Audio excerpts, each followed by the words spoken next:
राधे राधे दोस्तों, welcome back to अनसुलझे रहस्य। स्वागत है आपका अनु के अनसुलझे रहस्य में। अनु की ज़िंदगी में इतने उतार चढ़ाव आ चुके थे जिसको समझ पाना आम इंसान के बस की नहीं था। उसे समझेंगे हम इस कहानी में आगे के भाग में। कहानी शुरू करने से पहले एक छोटी सी रिक्वेस्ट, थोड़ा सा प्यार हमारे चैनल पर भी दीजिए। हमारा मैंने इसलिए कहा क्योंकि ये चैनल मेरा अकेली का नहीं है, आप सभी का भी है। आप मेरे परिवार का हिस्सा ही हो, तो मुझे थोड़ा सा सपोर्ट करें और लाइक शेयर सब्सक्राइब करना ना भूलें। और कमेंट करके बताएं कहानी में क्या अच्छा लगा और क्या अच्छा नहीं लगा। कहानी को शुरू करते हैं। अनु ने राहुल को जब घर बुलाया था, मतलब राहुल जब छोड़ने आया था उसको ऑफिस के बाद, तो घर में अंदर एंटर करने से पहले राहुल के उसने एक सफ़ेद लाइन खींच दी थी, जिससे वो अनु के दिखाए हुए भ्रम में फंसना शुरू हो जाएगा। और जब राहुल अंदर आया था घर में, तो उसको चाय में एक नशीला पदार्थ मिलाकर दे दिया था, जिससे राहुल कुछ कुछ नशे में भी रहेगा। हमेशा के लिए नहीं था ये काम, लेकिन कुछ समय के लिए ये चीज़ उसने कर दी थी। और राहुल के जाने के बाद अनु जोर जोर से कमरे में हंसने लगी और बोलने लगी, राहुल, मैं तुम्हें इतनी आसानी से नहीं माफ़ करूँगी। तुमने मेरे साथ जो किया है उसकी केवल सज़ा ही मिलेगी। उसकी आंखें ऐसे चमक रही थीं जैसे वो आंखें नहीं, छोटे छोटे बल्ब हों। अगले दिन ऑफिस में सुबह सुबह राहुल उसके कैबिन में चुपके से गुलाब और चॉकलेट रखाया था। अनु जब कैबिन में दाखिल हुई तो एक पल के लिए ठिठक गई। उसे हैरानी हुई इतना बड़ा गुलाब का बुके देखकर और साथ में कुछ चॉकलेट्स देखकर। लाल गुलाब की खुशबू और चॉकलेट की मिठास मानो उसे किसी भूल चुकी मासूमियत की याद दिला रही थी। ये सब देखकर उसके मन में बहुत चुभन सी हुई, लेकिन फिर भी चेहरे पर उसने अपने मुस्कुराहट ही सजा ली और वो अपनी कमजोरी राहुल के सामने नहीं आने देना चाहती थी। और मन मन में बोली, अभी नहीं राहुल, अभी नहीं। मैं तुम्हें अपने इरादे इतनी जल्दी मालूम नहीं लगने दूंगी। जब तक मैं तुम्हें इस जिंदगी से आज़ाद ना कर दूं, तब तक मुझे ये दिखावा करना ही होगा। और वो धागा जब तक तुम्हारे हाथ में है, तुम्हारी जिंदगी की डोर तब तक ही सलामत है। उसके बाद तो मुझे कुछ घंटे ही लगेंगे तुम्हें इस दुनिया से अलविदा कराने में। शाम हुई, ऑफिस की छुट्टी हो गई। पीली साड़ी में अनु ऐसी चमक रही थी जैसे किसी तूफानी रात में शांत चांद चमक रहा हो। राहुल की गाड़ी उसके सामने आकर रुकी और राहुल ने फ्रेंडली अंदाज में उससे कहा, आ जाओ अनु, छोड़ दूंगा तुम्हें। राहुल ने हल्की सी मुस्कुराहट के साथ अनु से कहा। अनु भी बिना कुछ बोले थोड़ी सी मुस्कुराहट के साथ गाड़ी में आकर बैठ गई। कुछ मिनटों की खामोशी के बाद राहुल बोला, फूल कैसे लगे तुम्हें? अनु ने मासूम बनने का नाटक करते हुए कहा, कौन से फूल? राहुल हैरान होकर उसकी तरफ देखने लगा। तब अनु एकदम बोली, अच्छा, वो कल वाले जो तुमने कल दिए थे? हाँ, वो अच्छे थे। राहुल बोला, नहीं नहीं बुद्धू, जो आज दिए हैं मैंने। अनु का चेहरा ऐसे बदला जैसे सच में उसे कुछ नहीं पता हो। तुमने दिए थे फूल? कब दिए थे तुमने फूल? राहुल झल्ला के बोला, अरे आज सुबह ही तो रखे थे तुम्हारे कैबिन में।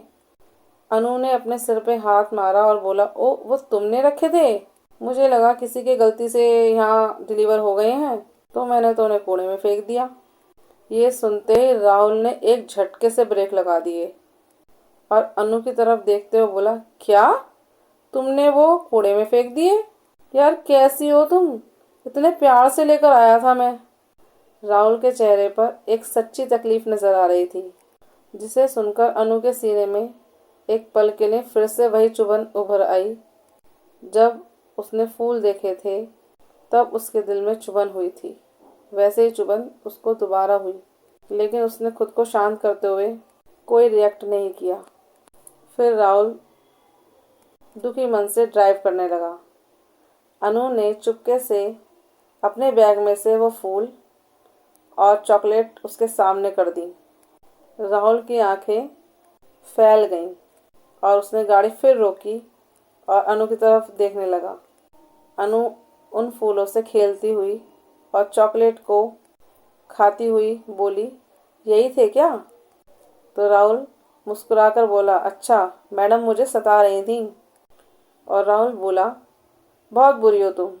इस पर अनु हंसकर बोली, हाँ वो तो मैं हूँ, बहुत बुरी हूँ मैं। लेकिन इस वाक्य में एक ऐसी बात थी जो राहुल समझ ही नहीं पाया। इतने में अनु का घर आ गया। राहुल ने गाड़ी रोकी, दोनों उतरे। राहुल अनु को बाय बोलता है और गाड़ी में बैठकर अपने घर की तरफ चल देता है और अनु अपने घर आ जाती है।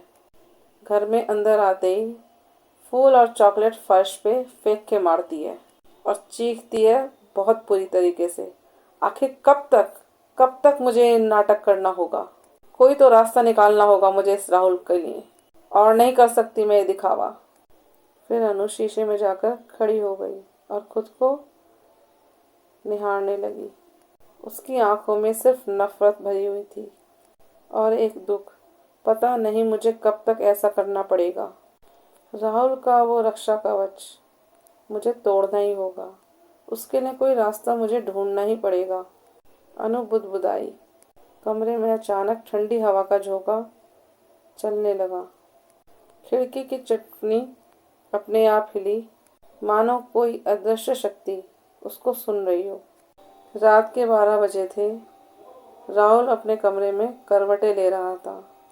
अचानक एक फुसफुसाहट उसको अपने कान के पास महसूस हुई।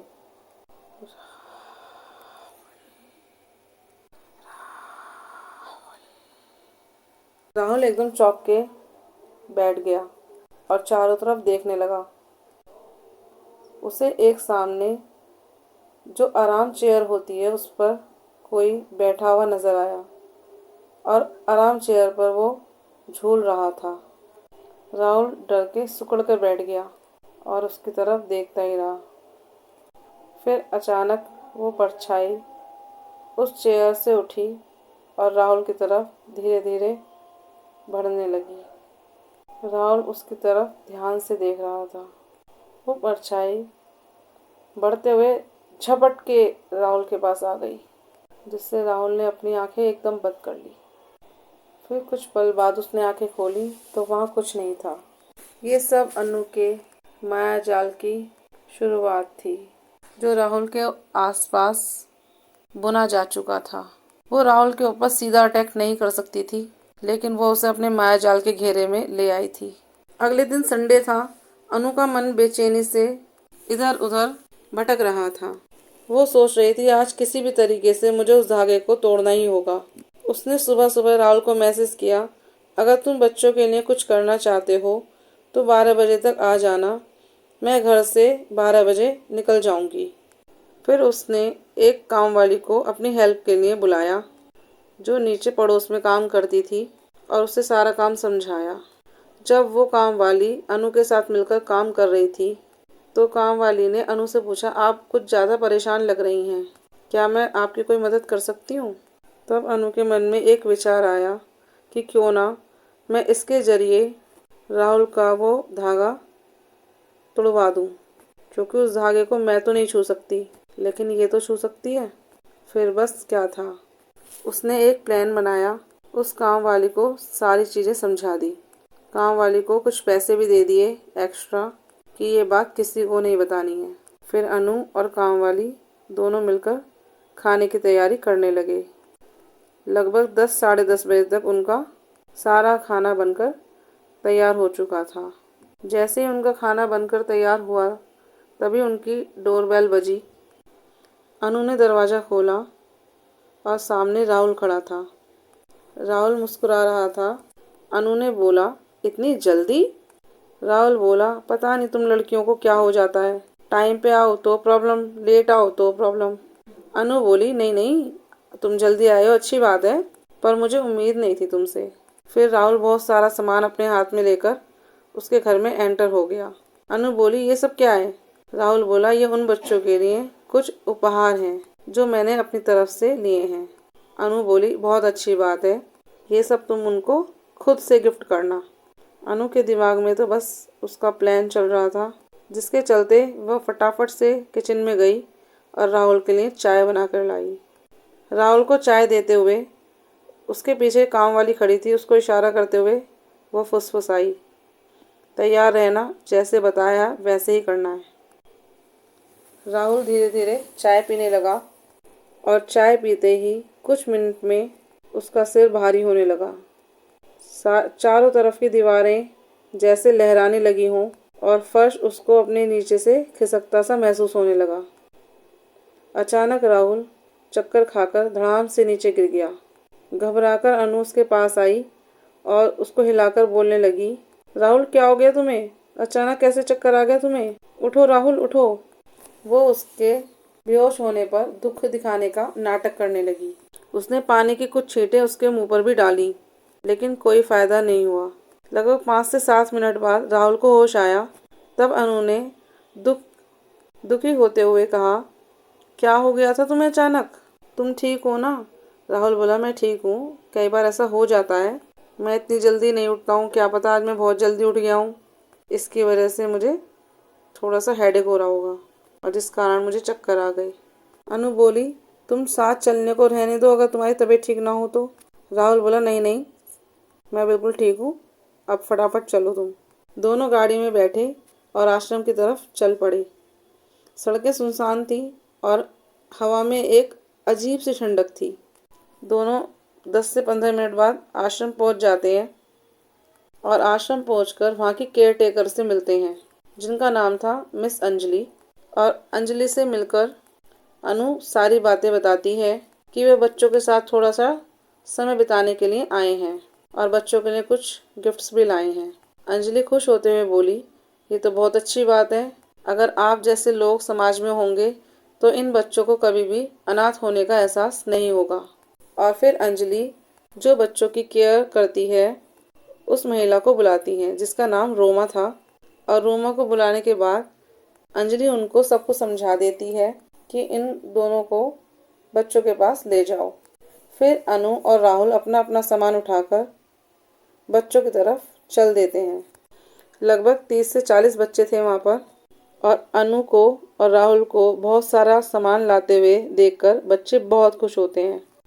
अनु और राहुल भी बच्चों के साथ मिलकर बहुत खुश होते हैं और राहुल तो बच्चों में ऐसे घुल मिल गया जैसे वो इन बच्चों को जाने कब से जानता हो। फिर अनु ने सभी बच्चों को खाना जो लाई थी वो सर्व किया। सभी बच्चों के साथ मिलकर अनु और राहुल ने भी खाना खाया और जो भी राहुल गिफ्ट लाया था सभी बच्चों को उसने बांट दिए। लगभग शाम हो गई थी उनको। फिर उन्होंने बच्चों से अलविदा ली और कहा कि हम अगले संडे फिर आएंगे। इस पर अनु मन में सोचने लगी, अगले संडे? 2 दिन ही तो है राहुल तुम्हारे पास, तुम अगले संडे कैसे आओगे? शाम ढल चुकी थी। दोनों कार में बैठकर वापस आ रहे थे। राहुल ने धीमी आवाज में कहा, थैंक्स अनु, आज तुमने दुनिया की बहुत बड़ी खुशी मुझे दी है। जीना ही भूल चुका था मैं तो। ऑफिस से घर, घर से ऑफिस, सही में खुशी क्या होती है वो मुझे आज पता चला है। अनु ने भी मुस्कुराकर सिर हिलाया। अनु को उसके घर ड्रॉप कर राहुल अपने घर चला गया। कमरे की सारी लाइटें बंद थीं और केवल एक लाल दिया जल रहा था, जिसकी लौ कुछ सेकंड में टेढ़ी मेढ़ी होती और एक आकृति बनाती। ऐसा लग रहा था जैसे कोई अदृश्य शक्ति उससे टकरा रही हो। अनु ने अपने तांत्रिक मंडल बनाया और काले कपड़े पहनकर उस मंडल में बैठ गई। उसके सामने आग जल रही थी और उसमें वो सामग्री डाल रही थी। कमरे का माहौल बहुत डरावना हो चुका था और वह जोर जोर से हंस रही थी। आखिर मुझे विजय प्राप्त हो ही गई। आखिर वो धागा राहुल के हाथ से मैंने निकाल दिया। अब राहुल तुम्हारे पास सिर्फ 2 दिन हैं। और फिर उसको वो बात याद आने लगी जैसे उसने राहुल का धागा निकाला था। चाय जब वो बनाकर लाई थी सुबह को, जब राहुल उसके घर आया था, तो जो चाय उसने पिलाई थी उसमें नशे की दवाई थी, जिसकी वजह से राहुल को चक्कर आ गया था और वो गिर गया था।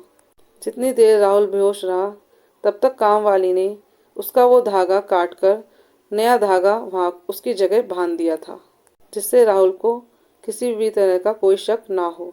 अपनी सोच से बाहर आते हुए अनु ने बोला, आज मैं उसका मन, उसकी दृष्टि और उसके सपने सबको अपने मायाजाल में बांधना शुरू कर दूंगी। और उसने मंत्रोच्चारण शुरू कर दिया। हर मंत्र के साथ कमरे में भयानक चीख उठती और जैसे जैसे मंत्र पढ़कर वो खत्म कर रही थी, वैसे वैसे हवा भारी होती जा रही थी। मंत्रोच्चारण के बाद जब उसने राहुल का नाम लिया तो यकायक राहुल के कमरे की खिड़की खुद ब खुद खुल गई। ठंडी हवा का झोंका राहुल के कमरे में घुस गया और जो लाइट जल रही थी वो लप लप करने लगी। राहुल सो रहा था पर उसकी नींद अचानक टूट गई। उसे लगा जैसे उसके बिस्तर के पास कोई खड़ा हो और उसके कंधे के पास झुककर कोई फुसफुसा रहा हो। वह घबराकर बैठ गया। कमरा बिल्कुल खाली था, पर खिड़की पर एक अगरबत्ती जल रही थी, जिसकी गंध से राहुल के नसों में सिरहन सी दौड़ गई। अनु ने अपना जाल बुनना शुरू कर दिया था। राहुल के दरवाजे जिंदगी के बहुत जल्दी बंद होने वाले थे। दोस्तों, आगे की कहानी आखिरी पार्ट होगी। यही कहानी काफी लंबी हो चुकी है, मैं इसको कंप्लीट नहीं कर पाऊंगी। आप लोगों से मेरी विनती है कि कहानी को ढेर सारा प्यार दें। क्या होगा अनु का आगे का कदम, क्या होगा राहुल का आने वाला कल, क्या होंगे आगे के राहुल के पल, जानने के लिए सुनिए अनसुलझे रहस्य। मिलते हैं नेक्स्ट एपिसोड में। राधे राधे, बाय।